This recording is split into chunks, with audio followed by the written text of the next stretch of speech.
Hello everyone, আসসালামু আলাইকুম। সবাই কেমন আছেন? আশা করছি সবাই ভালো আছেন। তো আজকে আমাদের লোকাল এসইও নিয়ে তৃতীয় ক্লাস। এই ক্লাসে আমরা শিখব কিওয়ার্ড প্লেসমেন্ট। আমরা গত দুইভাবে শিখেছিলাম। প্রথমবারে আমরা শিখেছিলাম লোকাল এসইও কি এবং লোকাল এসইও কাজ করার জন্য কি কি শিখতে হয় এবং কি কি প্রয়োজন তা আমরা প্রথম ক্লাসে আলোচনা করেছি, এবং পরবর্তী ক্লাসে শিখেছিলাম কিভাবে লোকাল এসইওর জন্য কিওয়ার্ড রিসার্চ করতে হয় কোনো প্রকার পেইড টুলস ব্যবহার ছাড়া। তো আজকে আমরা কথা বলব কিওয়ার্ড প্লেসমেন্ট নিয়ে। তো প্রথমে একটা এসকিউএল ফাইল ওপেন করি, এখানে আসি। আমরা তিন ধরনের কিওয়ার্ড নিয়ে আলোচনা করব। প্রথমে আসবো প্রাইমারি কিওয়ার্ড,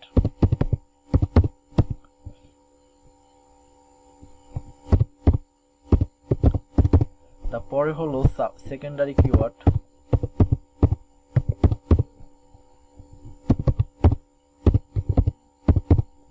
এবং তার পরবর্তীতে হলো সাপোর্টিং কিওয়ার্ড। এখন আসি প্রাইমারি কিওয়ার্ড কি। সাধারণত আমরা প্রাইমারি কিওয়ার্ড ওই সকল কিওয়ার্ড কি বুঝি যেসব ক্যাটাগরি অথবা যেটা আমার সার্ভিসের সাথে একদম রিলেটেড। যদি আমি বলি স্পেসিফিক বলে, তো আমরা একটু প্রথমেই যাই বোঝানোর জন্য ইজিলি গুগলে সার্চ করি, যেমন বেস্ট ল্যাপটপ,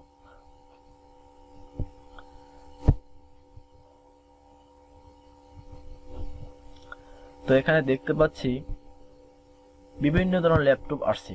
তো এক্ষেত্রে আমরা প্রাইমারি কিওয়ার্ড চুজ করার জন্য আমাদের কিওয়ার্ড রিসার্চ করি। আপনারা যারা কিওয়ার্ড রিসার্চটি দেখতে পাননি বা দেখেননি, তারা আপনারা কিওয়ার্ড রিসার্চ ক্লাসটি দেখে আসেন, আশা করি বুঝতে পারবেন। এক্ষেত্রে আমরা কিওয়ার্ড রিসার্চ করার জন্য যে কিওয়ার্ডটা চুজ করেছি ওই কিওয়ার্ডটাই হলো আমাদের প্রাইমারি কিওয়ার্ড। এবং ওই প্রাইমারি কিওয়ার্ড বলতে আমরা যে কোনো একটি পেজ অথবা পোস্টকে টার্গেট করে যে আমরা কাজ করব, সাধারণত ওটাকে আমরা প্রাইমারি কিওয়ার্ড বলি। যেমন এখানে যে best laptop you can buy in 2021, এটাই হলো প্রাইমারি কিওয়ার্ড। এর পরবর্তীতে আসি আমরা সেকেন্ডারি কিওয়ার্ড।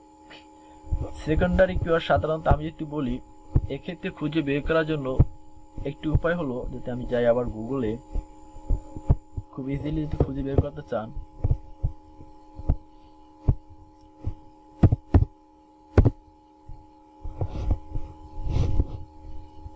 সার্চ করার পর আপনার প্রাইমারি কিওয়ার্ডটা যে সার্চ করার পর আপনি একদম নিচে চলে যাবেন। নিচে যাওয়ার পর এখানে আপনি দেখতে পাচ্ছেন রিলেটেড সার্চ। এখানে যে নিচে আপনি যে কিওয়ার্ডগুলো দেখতে পাচ্ছেন এগুলি হলো আপনার সেকেন্ডারি কিওয়ার্ড। এবং কিওয়ার্ড রিসার্চের ক্ষেত্রে অবশ্যই আপনাকে এগুলো আইডিয়া করার জন্য এই ধরনের কিওয়ার্ড আপনাকে অবশ্যই চুজ করতে হবে। কারণ যখন আপনি ওয়েবসাইটে র্যাঙ্ক করবে, এক্ষেত্রে মাল্টিপল কিওয়ার্ডের জন্য আপনি ওয়েবসাইটে র্যাঙ্ক করবে, একটি কিওয়ার্ডের জন্য আপনি ওয়েবসাইটে র্যাঙ্ক করবে না, একাধিক কিওয়ার্ডের জন্য আপনার ওয়েবসাইটটি গুগলের কাছে স্থান পাবে। তো এটা ক্লিয়ার। এবং আরেকটি যদি বলি রিলেটেড কিওয়ার্ড বা সেকেন্ডারি কিওয়ার্ড খুঁজে বের করার জন্য আরেকটি উপায় হলো, আপনি যখন কিওয়ার্ডটি সার্চ করবেন, কিওয়ার্ডটি সার্চ করার পর আপনি আপনার কম্পিটিটরের ওয়েবসাইটে যাবেন। ওয়েবসাইটে যাওয়ার পর এখানে আপনি একটা এক্সটেনশন ইউজ করতে পারেন। যদি আমি বলি, এক্সটেনশনটি হলো SEO meta in one click. এটাই ক্লিক করবেন। এটাই ক্লিক করার পর আপনাকে এখান থেকে আপনি দেখেন হেডার্স যখন যাবেন, এখানে আপনি তাদের যে কিওয়ার্ডগুলি ব্যবহার করেছে সেকেন্ডারি কিওয়ার্ড হিসাবে, সেই কিওয়ার্ডগুলি আপনি এখান থেকে চুজ করতে পারবেন।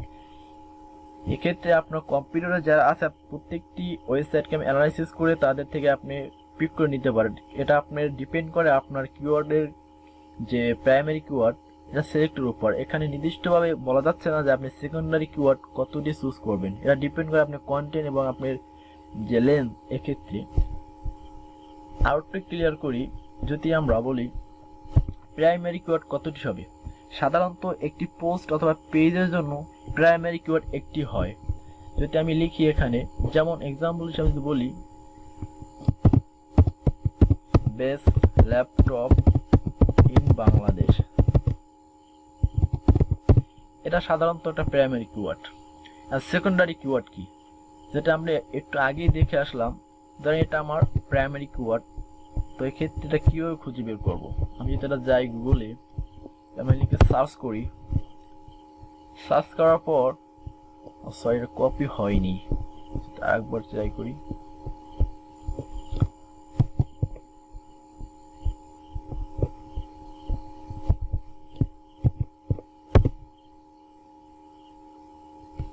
এখন সার্চ করলাম, সার্চ করার পর আমরা যদি নিচে যাই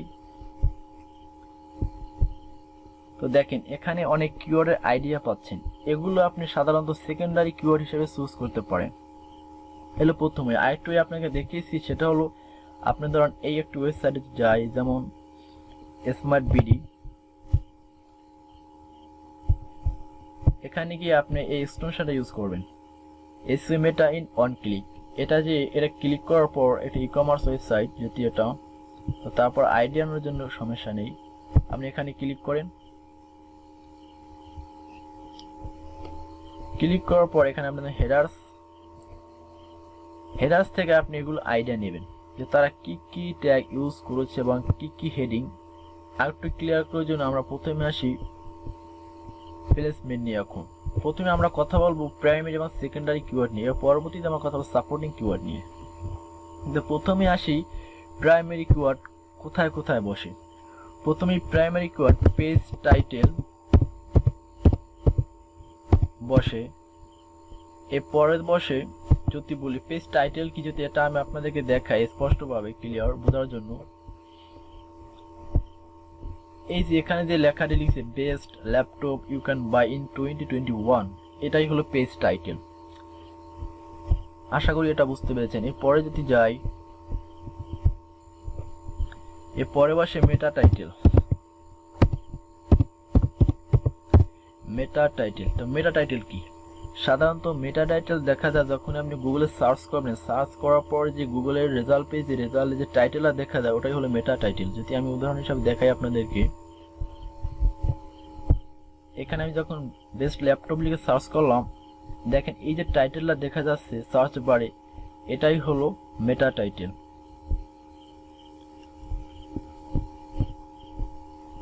এরপরে আসি ইউআরএল। আপনি কিওয়ার্ডটি অবশ্যই ইউআরএল রাখতে হবে। এরপরে আসি এক্ষেত্রে আরেকটি জায়গা আপনি ইউজ করতে পারেন, সেটা হলো আল্ট্রাটেক।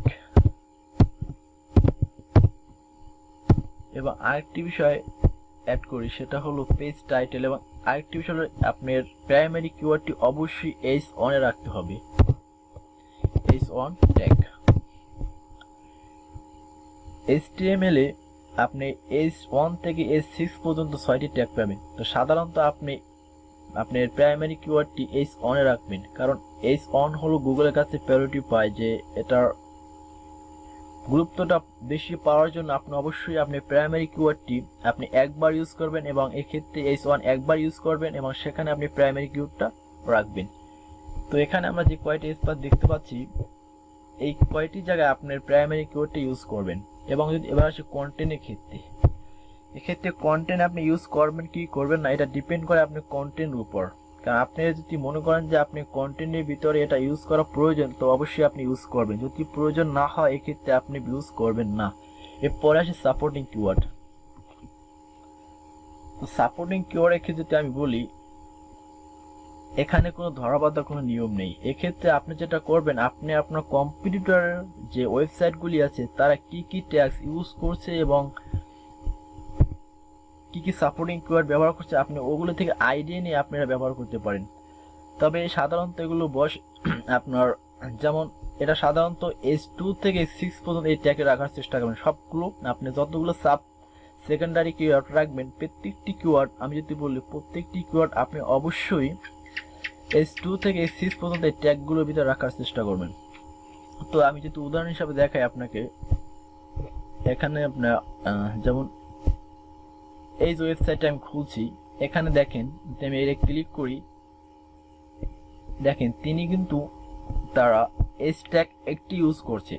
যদি এসপি আছে এখানে লেখা, তাদের ওয়েবসাইটে এসইও করা নাই, যেসব এখানে এটা আসলে এসইও ফ্রেন্ডলি ওয়েবসাইট না। তো একটু ওয়েবসাইট খুঁজে বের করি, এটাই যাই, এটা এসইও ফ্রেন্ডলি ওয়েবসাইট দেখি বোঝা যাচ্ছে। এটা যদি যাই আমি আইডিয়া নেওয়ার জন্য, তো আপনি এখানে সাধারণত ক্লিক করেন,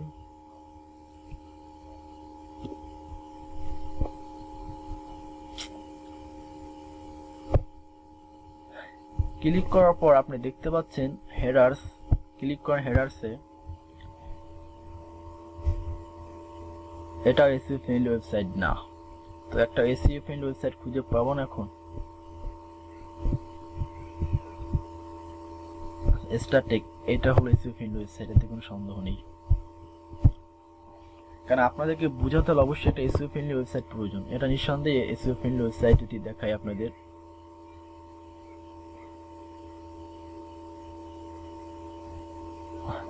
ও ক্লিয়ার, এখানে আসি। তো দেখেন তারা H4 এগুলো সব কিছু ইউজ করছে H4 এ, এবং H1 ট্যাগ ইউজ করছে মাত্র তাদের প্রাইমারি কিওয়ার্ড। দেখেন এই, তো আপনাদেরকে যেটা বলছিলাম যে আপনারা আপনাদের প্রাইমারি কিওয়ার্ডটি অনলি ওয়ান মাত্র একবার ইউজ করবেন H1 ট্যাগে, এবং পরবর্তীতে H2 থেকে H6 ট্যাগ পর্যন্ত আপনাদের সেকেন্ডারি কিওয়ার্ডগুলি ব্যবহার করবেন। তো আশা করছি আপনারা সেকেন্ডারি কিওয়ার্ড ব্যবহার করার জন্য আর একটু আইডিয়া পেতে চান, এক্ষেত্রে আপনারা আপনাদের কম্পিউটার ওয়েবসাইটে যাবেন এবং তা থেকে আপনারা এই এক্সটেনশনে ক্লিক করবেন, তা থেকে আইডিয়া নেবেন। এবং আপনি যদি চান তাদের মানে কন্টেন্ট আপনি দেখবেন তারা কিভাবে ইউজ করছে, এসব দেখে আপনি আইডিয়া নেবেন। কারণ সেকেন্ডারি কিওয়ার্ডের ক্ষেত্রে এখানে নিশ্চিত দেওয়ার কিছু নেই, এক্ষেত্রে আপনাকে বুঝে এটা ইউজ করতে হবে। এরপরে আসছি আমরা সাপোর্টিং কিওয়ার্ড কি। সাপোর্টিং কিওয়ার্ড যদি আমি বলি, সাপোর্টিং কিওয়ার্ড কি? সাপোর্টিং কিওয়ার্ড হলো আপনার সেকেন্ডারি কিওয়ার্ড এবং প্রাইমারি কিওয়ার্ড এরা সম্পূর্ণ আপনার একটি পেজে বসবে। এরা সম্পূর্ণ একটি পেজ অথবা একটি পোস্টের ক্ষেত্রে সবকটি কিওয়ার্ড আপনার একটি পেজে বসবে। এবং সাপোর্টিং কিওয়ার্ড তাহলে কোথায় বসবে? সাপোর্টিং কিওয়ার্ড অবশ্যই আপনাকে ব্লক নামে একটা সেকশন থাকবে, একটা পেজ থাকবে, যাই একটা ক্যাটাগরি যাই বলেন, ওখানে আপনাকে এই সাপোর্টিং কিওয়ার্ড ইউজ করতে হবে। যদি বলি এগুলো কি ধরনের, এক্সাম্পল হিসেবে যাই, যেমন স্টারটেকে যাই, দেখেন এখানে তাদের একটা ব্লক সেকশন নামে একটি পেজ আছে। যদি এখানে আমি ক্লিক করি তো এখানে আমি দেখতে পাচ্ছি তাদের সাপোর্টিং কিওয়ার্ড ইউজ করা যে টার্মস গুলি, দেখেন তারা কি ইউজ করছে। এখানে তাদের কিওয়ার্ড যদি বলি, the get best painter with suit your everyday needs, এগুলি হলো সাধারণত আপনার সাপোর্টিং কিওয়ার্ড। যেমন এরা সাপোর্টিং কিওয়ার্ড হলো all the types of the printers available in Bangladesh in 2019। এবং আর একটু যদি বলি StarTech coming soon to Khulna, মানে আপনার ব্লক সেকশন বলতে আমি একটু ক্লিয়ার করে আপনাকে বলি, কারণ স্পষ্টভাবে আসলে আমি কিছু পাচ্ছি না যে আপনার যেগুলো আমি ক্লিয়ার আপনাকে বুঝাবো স্টেপ বাই স্টেপ প্র্যাকটিক্যালি। তো এক্ষেত্রে আমি মুখ দিয়ে বলি, শুনেন। এক্ষেত্রে আমি বলতে চাচ্ছি যে সাপোর্টিং কিওয়ার্ড ওই কিওয়ার্ডই হয় সাধারণত, যেমন আপনার নিশ হলো ল্যাপটপ, তো ল্যাপটপ যে এর সাপোর্টিং কিওয়ার্ড কি হতে পারে যদি আমি বলি, এক্ষেত্রে সাপোর্টিং কিওয়ার্ড হবে ওই ধরনের কিওয়ার্ড যেগুলো দিয়ে মানুষ, যেমন ল্যাপটপের র্যাম কিভাবে ইউজ করতে হয়, ল্যাপটপে ময়লা তো কিভাবে পরিষ্কার করতে হয়, ল্যাপটপে যদি পানি লাগে তো পানিটা কিভাবে পরিষ্কার করতে হয়, এবং ল্যাপটপ দীর্ঘদিন ইউজ করার জন্য কি পদক্ষেপগুলি ব্যবহার করতে হয়, এই যে কিওয়ার্ডগুলি চুজ করবেন কিভাবে, আশা করছি এটা গুগল থেকে খুঁজে নেবেন এবং আপনি কম্পিউটারের ব্লক সেকশনে যাবেন এবং সেখান থেকে আপনি তাদের কিওয়ার্ডগুলো দেখে আপনি আইডিয়া নিয়ে ওই কিওয়ার্ডগুলো আপনি সাপোর্টিং কিওয়ার্ড অবশ্যই রাখতে পারেন। কারণ সাপোর্টিং কিওয়ার্ড একটি গুরুত্বপূর্ণ, কারণ এই সেকশনের কিওয়ার্ডগুলো মানুষ একের সাথে অপরের সাথে শেয়ার করে। কিন্তু নর্মালি যখন আপনি সার্ভিস কেউ দেখবে, এটা কেউ নর্মালি কেউ শেয়ার করতে চায় না এবং আপনি ভিজিটরও পাবেন না। তো এই ক্ষেত্রে যদি আপনি সাপোর্টিং কিওয়ার্ড ইউজ করে আপনার এই সার্ভিস রিলেটেড যেগুলো মানুষ উপকারে আসে, আপনার সার্ভিস রিলেটেড ওই কিওয়ার্ড দিয়ে যদি আপনি আর্টিকেল লিখেন, ওগুলো মানুষ সাধারণত শেয়ার করবে এবং ওখান থেকে একটি গুগলে যদি বলি এটা একটা এসইওর ক্ষেত্রে স্ট্রং প্লেস, যদি আপনি এটা মিস করেন তো এক্ষেত্রে আপনি এসইওর ক্ষেত্রে অবশ্যই কিছু বাদ পড়ে যাবে। তো আজকে এই ভিডিওতে আমি সংক্ষেপে বলছি, কারণ আমি একটু অসুস্থ থাকার কারণে দীর্ঘদিন ভিডিও করতে পারছি না। তো আজকে দীর্ঘদিন হয়ে যাওয়ার পরও আমি আপনাদের জন্য ভিডিও তৈরি করেছি। আপনারা আশা করছি ভিডিওটা বুঝতে পেরেছেন, আমি আশা করছি প্রপারলি বুঝাতে পারিনি, আশা করছি আপকামিং ডেতে এটা ক্লিয়ার করবো ইনশাআল্লাহ। তো যদি আমার ভিডিওটি ভালো লাগে অবশ্যই লাইক করবেন এবং যদি ভালো না লাগে অবশ্যই ডিসলাইক করে দেবেন, এবং যারা নতুন আমার চ্যানেল আজকে ভিডিওটি দেখছেন অবশ্যই তারা সাবস্ক্রাইব করবেন এবং পাশে থাকা বেল আইকনটি বাজিয়ে দিবেন। তো পরবর্তী ভিডিও দেখার জন্য আমন্ত্রণ রইল। আল্লাহ হাফেজ, ভালো থাকবেন।